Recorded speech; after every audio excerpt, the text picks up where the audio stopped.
더불어민주당 이재명 대선 후보가 신년 기자회견을 열어 코로나19 위기를 극복하고 국민소득 5만 달러 시대로 대도약을 이루겠다고 밝혔습니다. 당장 급한 소상공인 피해 보상을 위해 설 연휴 전에 대규모 추가 경정 예산 편성도 논의해달라고 촉구했습니다. 권민석 기자입니다. 민주당 이재명 후보는 신년 기자회견 장소에서부터 의미를 부여했습니다.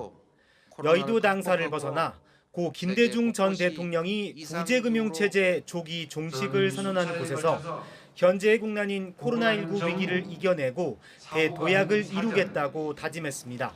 두 번째는 4대 위기를 당당하게 극복하고 국민 대도약 시대를 열어내겠습니다. 종합국력 세계 5위를 목표로 국민소득 5만 달러를 향해서 나아가겠습니다. 가장 피해가 큰 소상공인의 손실 보상을 위해 대규모 추경 예산 편성을 논의해달라고 국회에 정식으로 요청했습니다.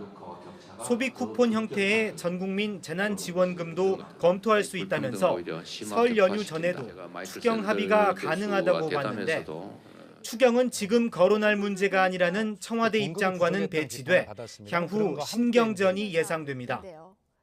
설 전에 가능하겠냐? 저는 당연히 가능하고 가능하면 그렇게 해야 된다고 생각합니다. 추경이 규모가 있고 또 시기가 있기 때문에 저는 한 25조 원 내지 30조 원 정도 이 정도가 실현 가능한 목표가 아닐까 그렇게 생각합니다. 또 양극화와 비정규직, 청년 문제 해결을 위한 경제 성장 방안으로 대규모 국가 투자를 거듭 강조했습니다.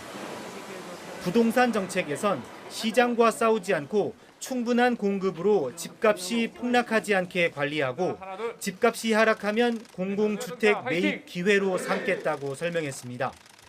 국민의힘 상황과 관련해선 갈등이 조기에 수습되길 기대한다면서도 윤석열 후보에게 연기해달라고 한 김종인 위원장 발언 등엔 말을 아꼈습니다. 정책 경쟁에 또 미래를 향한 경쟁에 빨리 함께 해주시길 기대합니다. 연기 일부분에 대한 말씀을 제가 또 드리지 않는 게 적절할 것 같습니다. 이런 가운데 정세균 전 총리가 회장을 맡은 후원회가 공식 출범한 데 이어 이 후보는 이낙연 전 대표와 손을 맞잡고 호남을 방문하는 명실상부한 원팀 행보로 민주당 핵심 지지층 결집에도 나설 예정입니다. YTN 권민석입니다. 네, 감사합니다.